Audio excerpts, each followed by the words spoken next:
नमस्कार। India speak daily में आपका स्वागत है। इंडिया स्पीक डेली अर्थात no left, no right, only Sanatani voice और मैं हूँ आपका संदीप देव।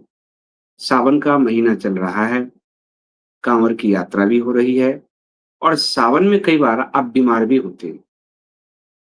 सावन का जो ये पूरा महीना है, उत्सव धार्मिकता तो लेकर आता ही है। घर में कई बीमारियाँ भी आ जाती है क्योंकि मौसम बदल रहा होता है, बारिश का समय होता है। इस सावन का जो महत्व बताया गया हमारे पुराणों में, उसमें हर चीज़ का ध्यान रखा गया।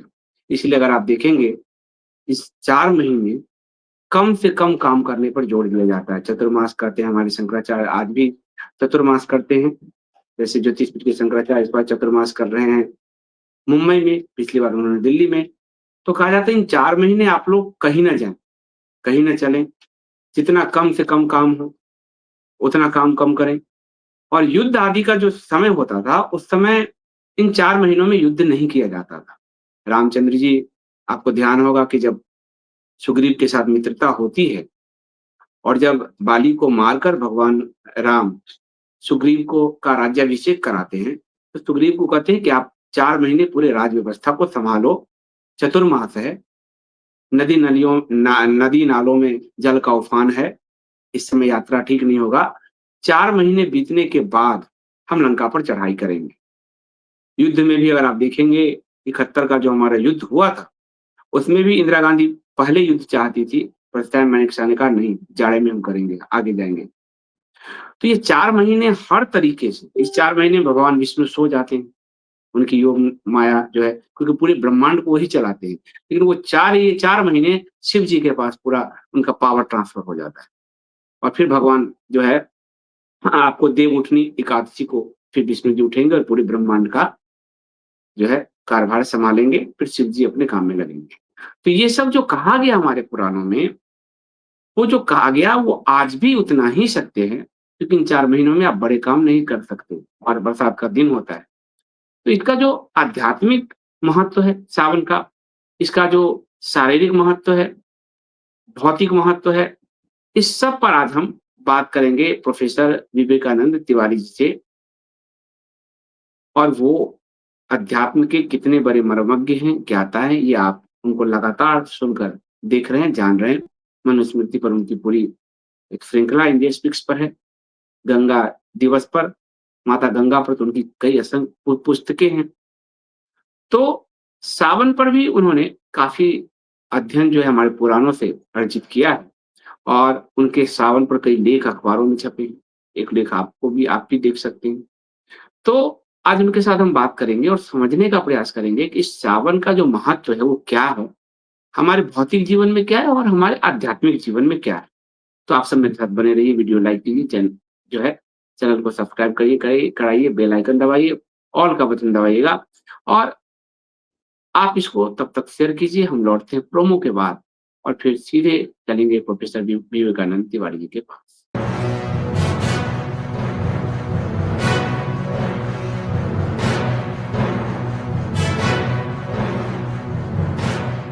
नमस्ते प्रोफेसर साहब, आपका स्वागत है इंडिया स्पीच डेली पर पुनः। जी, जी। बहुत-बहुत आभार, धन्यवाद। और जो हम लोग के एपिसोड को जो सनातन धर्म परंपरा में आस्थावान है, उसको सुनेंगे, उनसे मेरा भी एक करबद्ध आग्रह है, निवेदन है कि संदीप जी एक बहुत बड़ा कार्य का बीड़ा उठाए हुए हैं। बिना किसी सरकारी सहयोग के आज तमाम पत्रकार और चैनल्स जो है आज दंडवत कर रहे हैं और उनको सुला दिया गया है, सो भी गए हैं। तो ऐसे में निष्पक्ष प्रसारण कर रहे हैं, वो भी सनातन की बहुत बढ़िया सेवा कर रहे हैं। यह प्रवाह और यह गति रुके नहीं, यह हम सभी सनातनियों का दायित्व बनता है। तो इनका आर्थिक सहयोग इस चैनल को होना चाहिए, जिससे चैनल लगातार अपने उद्देश्य की पूर्ति में बिना किसी चिंता भय के लगे रहे। और हमारा और आपका एक छोटा-सा सहयोग इस चैनल को स्थापित तो है ही, गतिमान करने में जो है हमारी आपकी सहभागिता इसमें पूर्ण रूप से बनी रहेगी। तो निश्चित रूप से इनका सहयोग करना चाहिए ताकि ये धन्यवाद सनातन प्रोफेसर साहब। करें। धन्यवाद, बहुत-बहुत धन्यवाद और हम सबके सहयोग से या हमारे आपके लोगों के सहयोग से ये रन हो रहा है क्योंकि सनातन धर्म के आधारित जो है विषय को लेकर ना तो उसपे विज्ञापन होता है, ना व्यूअरशिप होता है। लेकिन हम जी। लोग लगातार प्रयास कर रहे हैं। आपका एक लेख मैं पढ़ रहा था सावन पे प्रोफ़ेसर साहब, हाँ, ब्रह्मांडीय ऊर्जा का स्रोत है श्रावण मास। उसमें जी, आपने जी। पुराणों में जो सावन की महत्ता है उसको तो दर्शाया ही है। परंतु जो हुँ, स्वास्थ्य की दृष्टि से सावन के समय कई चीज़ें हो जाती है, आयुर्वेद की दृष्टि से उसको भी आपने बहुत अच्छे से दर्शाया है। और ये वो जी। समय है जब आदमी बीमार भी पड़ जाता है। मैं मतलब अ, अभी-अभी बुखार और सर्दी-जुकाम से निकला हूँ क्योंकि कीट मौसम चेंज हो बैगन रहा था। फलता है।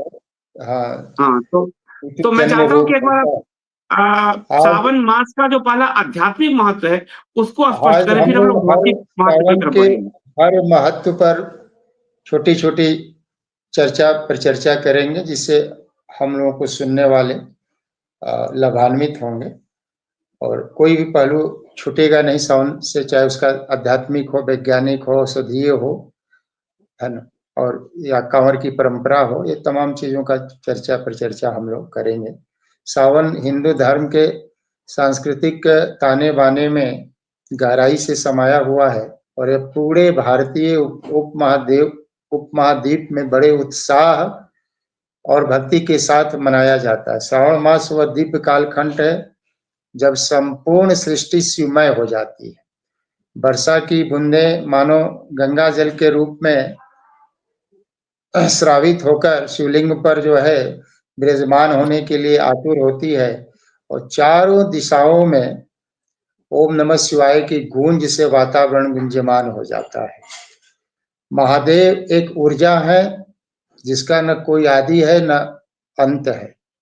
ध्यान का अंतिम क्षण जब मनुष्य को परम सुख की प्राप्ति मिलता है, उसी आनंद परम सुख को शिव तत्व कहा जाता है।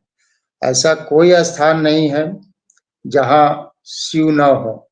यह वह आकाश है, वह चेतना है, जहाँ सारा ज्ञान विद्यमान है। यह महीना केवल धार्मिक रूप से ही नहीं, बल्कि आत्म-शुद्धि, आत्म-समर्पण और शिव शक्ति की एक गहन अनुभूति का महीना होता है।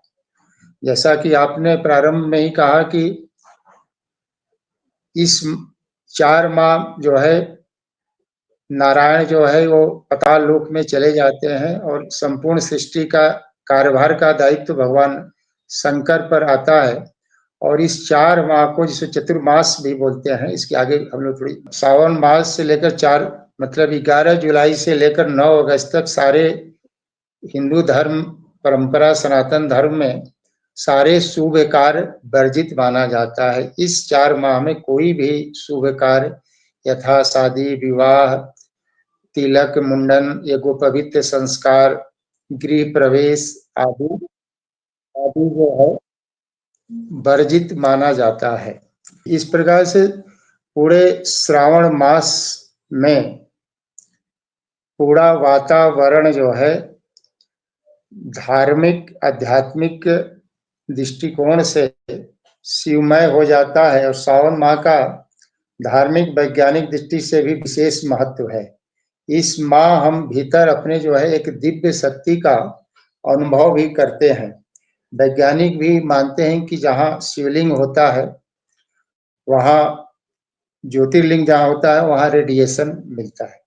इसीलिए हम अब देखेंगे कि बहुत सी प्राकृतिक आपदाएँ आती हैं, लेकिन जहाँ शिवलिंग होता है, वह जो है उस आपदा से प्रभावित नहीं होता है, अर्थात शिवलिंग और शिव मंदिर सुरक्षित हो जाता है। ऐसा वैज्ञानिक शोधों में भी पाया गया है और 2014 का 2014 या 16 2014 में ही संभवतः जो केदारनाथ में आपदा आई थी, जहाँ 2-3 मिनट में ही लाखों लोग काल के गाल में समा गए, वहाँ की मंदिर जो है, वह जो है सुरक्षित पाई गई और वहाँ एक विशाल चट्टान जिसे भीम चट्टान के नाम से भी जाना जाता है, वो पता नहीं कहाँ से और कैसे उस स्थान पर आकर मंदिर के बाजू में जो है वो स्थिर हो गया और जल की धारा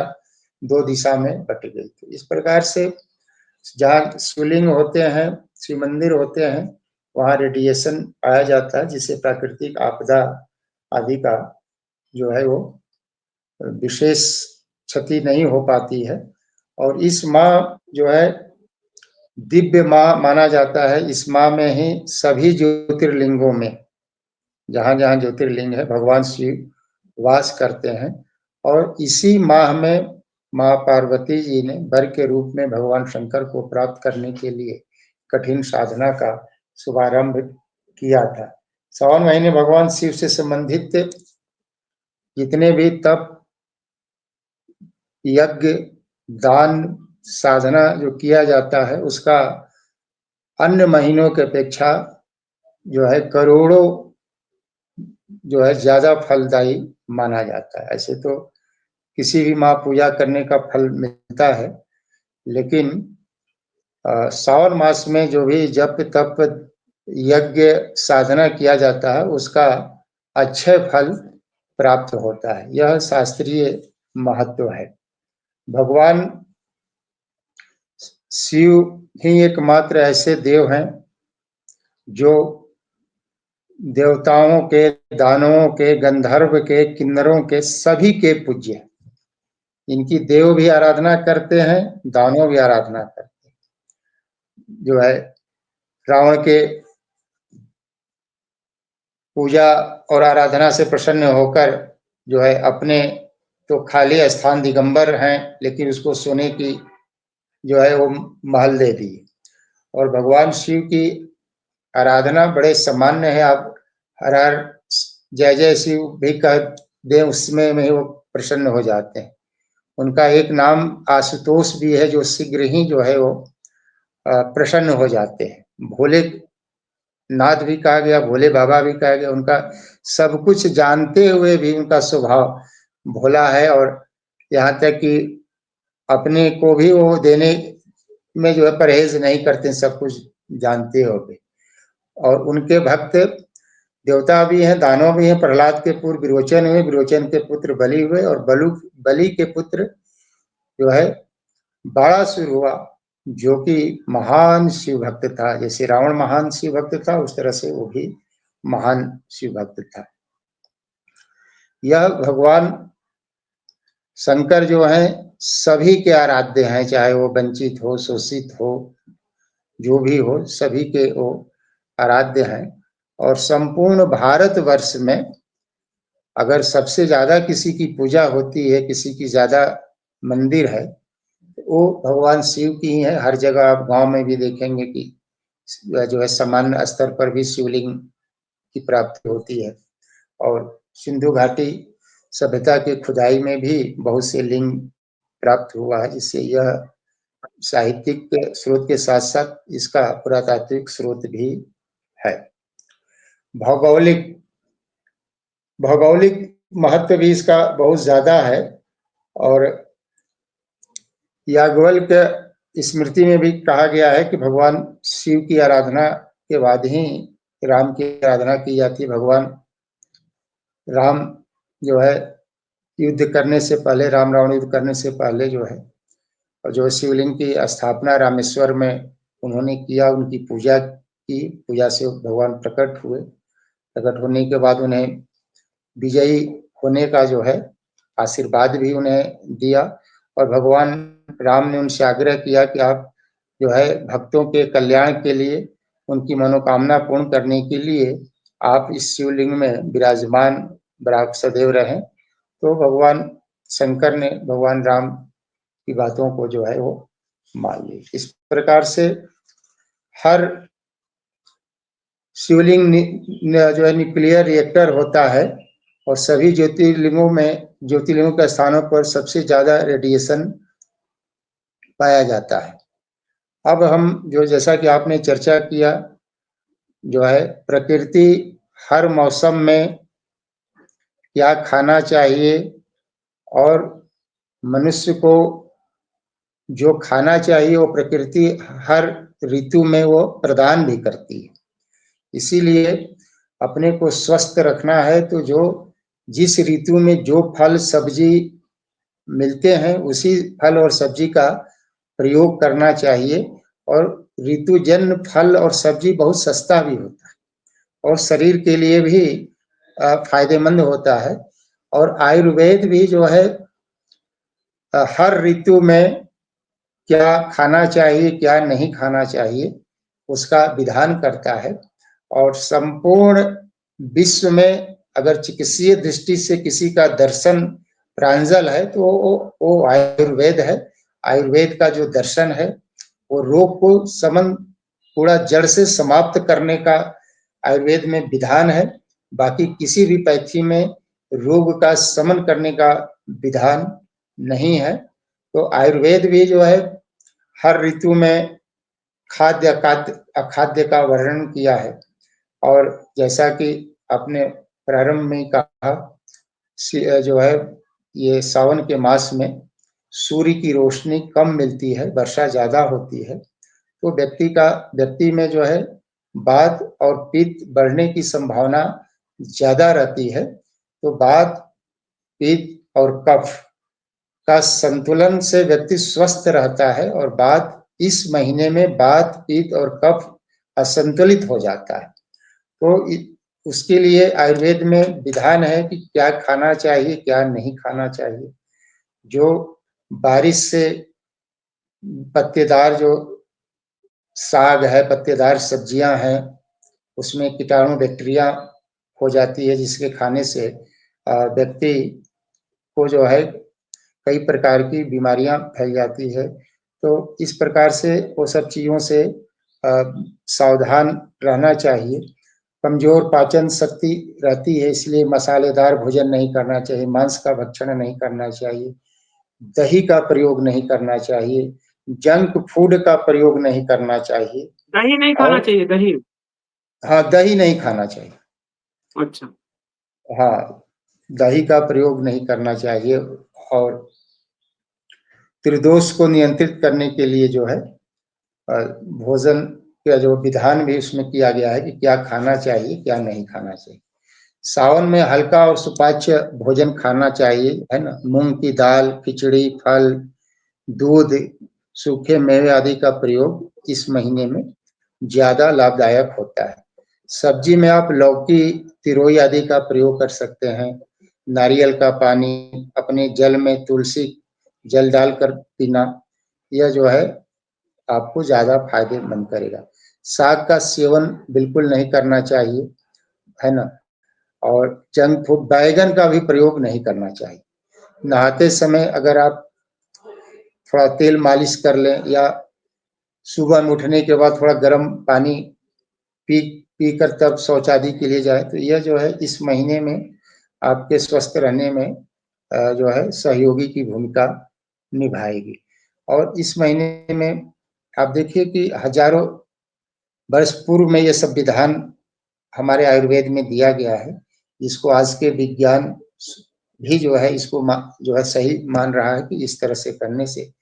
और व्रत का भी विधान है। और व्रत सावन में रखने से जो है शरीर को डिटॉक्स जो है करने में, पाचन तंत्र को स्वस्थ रखने में ये जो व्रत है वो मदद करता है। तो इस प्रकार से सावन में जो है खान पान का भी विशेष ध्यान रखकर व्यक्ति स्वस्थ हो सकता है। अब इस महीने में आप देखेंगे कि अनेक प्रकार के त्योहारों का भी आयोजन किया जाता है। और नागपंचमी भी आता है। एकमात्र ऐसा यह महीना है जिसमें सर्प की भी पूजा की जाती है, बाकी किसी महीने में सर्प की पूजा का विधान नहीं है। और भी तरह त्योहार इसमें आएंगे। रक्षाबंधन का भी त्योहार होता है, उसके उसी दिन जो है श्रावणी कर्म भी होता है। रक्षाबंधन तो बाद का विधान है, वेद में जो है श्रावणी कर्म माना गया है, श्रावणी पर्व माना गया है, जो ब्राह्मणों का भी सबसे बड़ा पर्व होता है, उससे बड़ा कोई पर्व नहीं होता है। और वर्ष में जो भी ज्ञात अज्ञात हमसे जो है मनसा वचना कर्मणा पाप हिंसा आदि हुआ है, उसका प्रायश्चित किया जाता है, पंचगव्य पिया जाता है, पितृगण को तर्पण किया जाता है, ऋषि पूजन होता है, यज्ञोपवीत्र का पूजन होता है। तो इस प्रकार से इस मास में जो है कई प्रकार के व्रत का विधान है।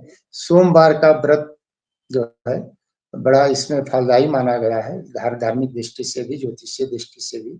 ऐसे भी लोग सोमवार का व्रत करते ही हैं, लेकिन सावन मास में जो सोमवार का व्रत करता है वह जो है अन्य व्रतों से कई लाख गुना जो है वो यह व्रत जो है उसके लिए फलदायी होता है। और सावन में जो सोमवार जो होता है, ज्योतिष के आधार पर भी जो है सोमवार जो है, सोम जो है चंद्रमा और श्रावण नक्षत्र ऊर्जा से जुड़ा हुआ, चंद्रमा से जुड़ा हुआ है। और चंद्रमा कहाँ रहता है? भगवान शिव के मस्तक पर रहता है। तो इस कारण से इसका ज्यादा महत्व है। और इसमें अनेक प्रकार की आध्यात्मिक उन्नति भी होती है। सोमवार के व्रत से मनोकामना की पूर्ति भी होती है, पापों का नाश भी होता है। और सावन के व्रत के प्रभाव से जो है शिव पूजा करने से भगवान शिव माता पार्वती का आशीर्वाद प्राप्त होता है। यह व्रत जो करने से भक्तों को मन को शुद्ध करता है और व्यक्ति में सकारात्मक ऊर्जा का वास भी होता है। तो सावन के माह में सोमवार का व्रत जो है काफी महत्वपूर्ण माना जाता है। और उससे अनेक प्रकार की बाधाएं भी दूर होती है, वैवाहिक सुख की प्राप्ति होती है, स्वास्थ्य में समृद्धि आता है इस दिन का व्रत करने से। सामाजिक और सांस्कृतिक लाभ भी है इस व्रत करने से। सामुदायिक एकता की भाव जो है लोगों में विकसित होता है, क्योंकि इकट्ठे होकर भी पूजा का इसमें विधान है। ज्योतिषीय आधार पर यह महीना बहुत पवित्र माना जाता है ना। और जो भी कुंडली में दोष आदि होता है, इस मास में विशेषकर सोमवार में जो है करने से वो सारे कुंडली में जो भी दोष है, चाहे वो काल सर्प का दोष हो या ग्रहीय दोष हो, राहु केतु शनि का, तो इस मास में करने से बहुत ज्यादा लाभ होता है। और इसके कई जो है चीजों को जो है अन्य महीनों की अपेक्षा इस महीने में करने से बहुत ज्यादा लाभ की प्राप्ति भी होती है।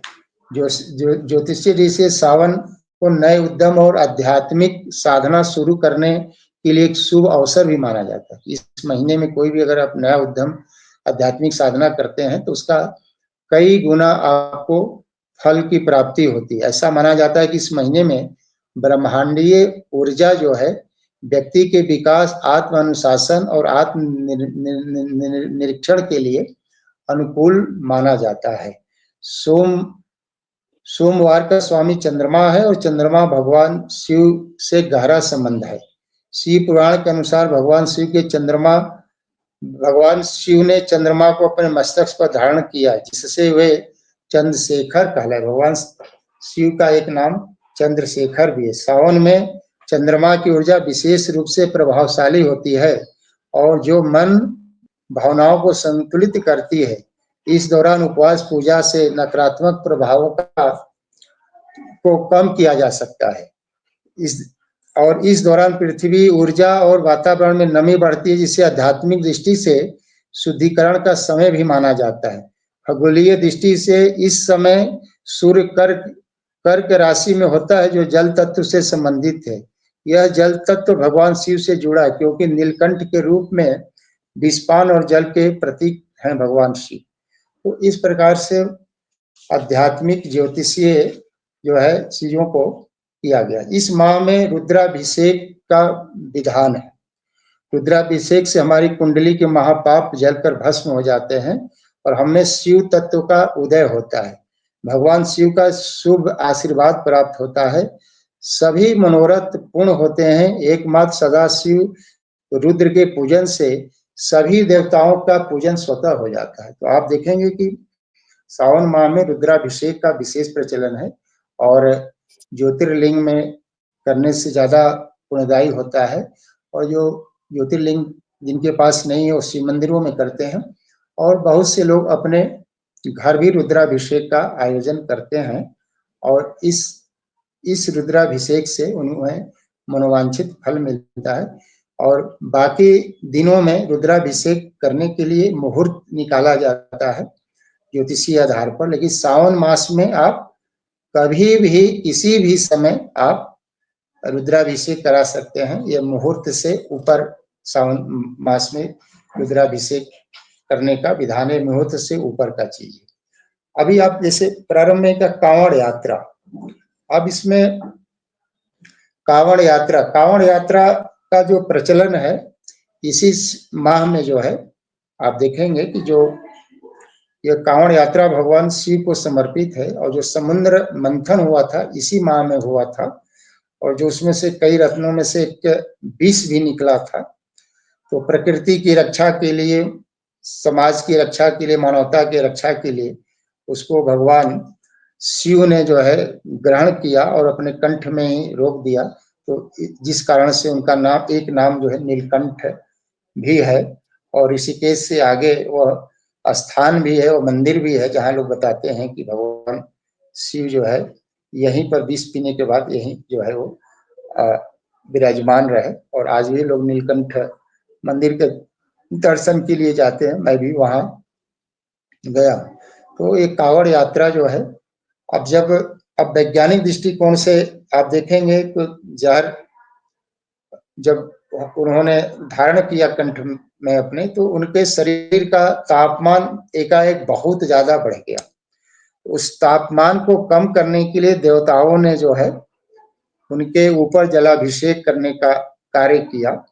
इसीलिए पूरे सावन मास में हम देखते हैं कि शिव के लिंग पर, ज्योतिर्लिंग पर, है ना, जल डालने का विधान है, मतलब कि जल अर्पित करने का विधान है, कि जिससे कि शिव के विष के कारण जो शरीर का तापमान बढ़ गया है उससे कम किया जाए।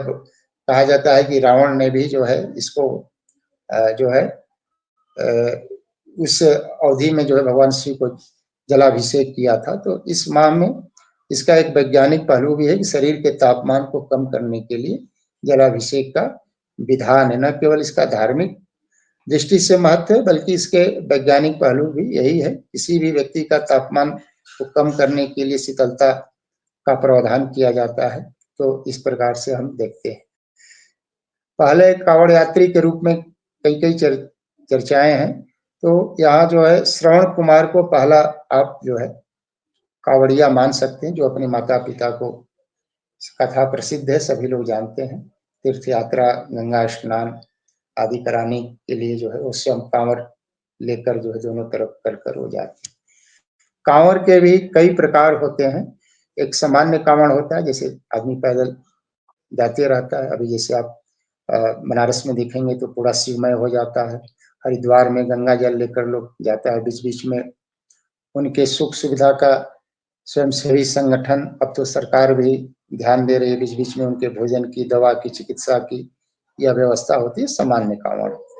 एक होता है डाक कांवड़ यात्रा, या डाक बम भी बोलते हैं अपनी भाषा में। हम लोग के यहाँ, आपके यहाँ डाक बम भी बोला जाता है। लोग जो है 24 घंटे के अंदर जो है जल लेकर जो है किसी, जहाँ भी मतलब ज्योतिर्लिंग है, जैसे बाबा धाम भी लोग खूब कांवड़ यात्रा करते हैं।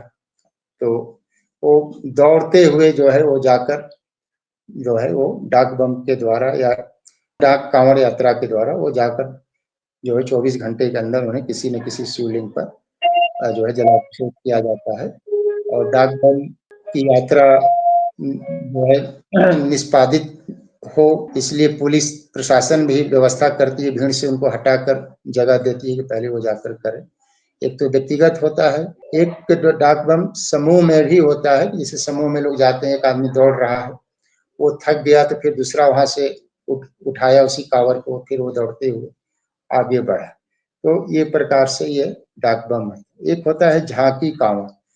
बहुत से लोग जो है अपने कांवर को सजाकर रथ में या तरह तरह के जो है चीजों से सजाकर तो लेकर जो है 70 से 250 किलोमीटर की यात्रा कर कर पैदल जो है झांकी में सजाकर पूरे जैसे झांकी बनती है तो हर प्रकार से कर कर जो है वो झांकी जो है कांवड़ की भी यात्रा करते हैं।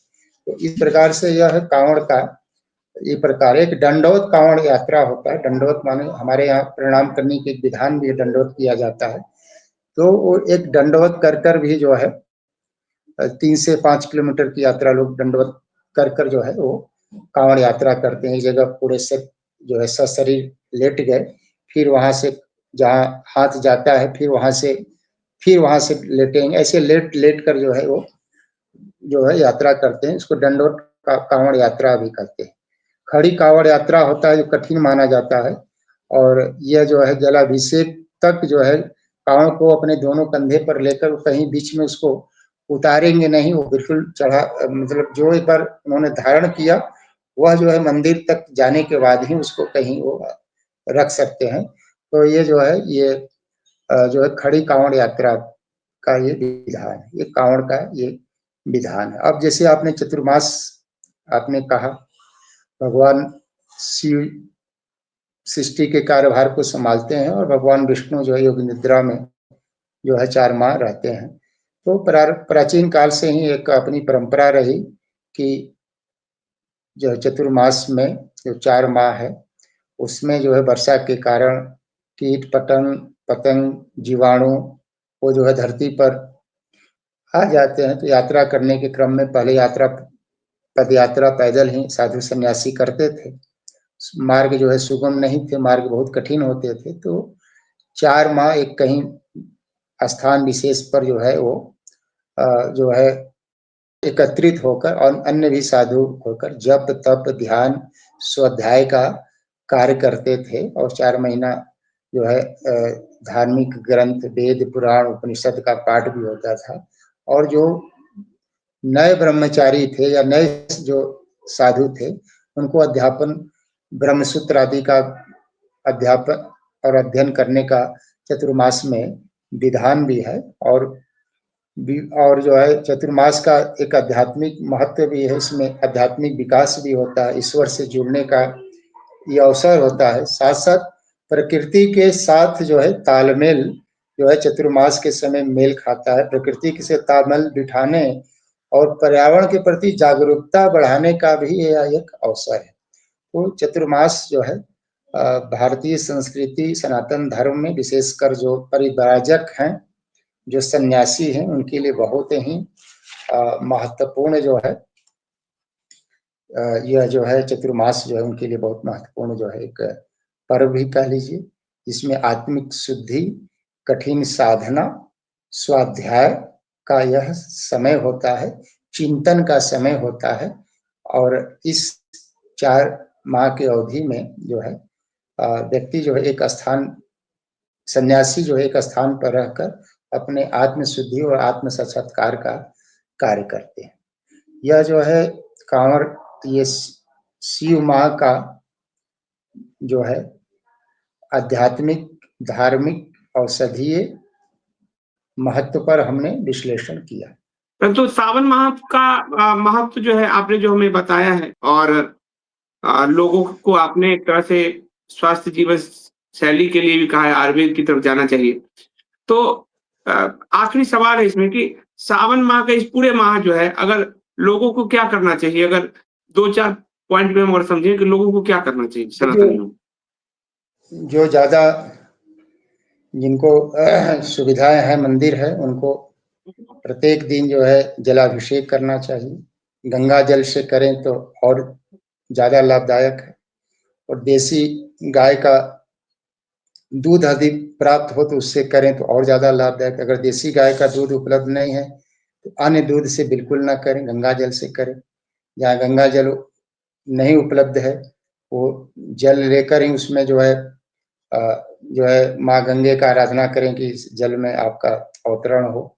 और उसको जो है वो करें। जितने ज़्यादा आप जप तप ध्यान करेंगे वो उतने आपके आत्मिक शुद्धि और आत्म कल्याण के लिए बहुत ज़्यादा लाभदायक है।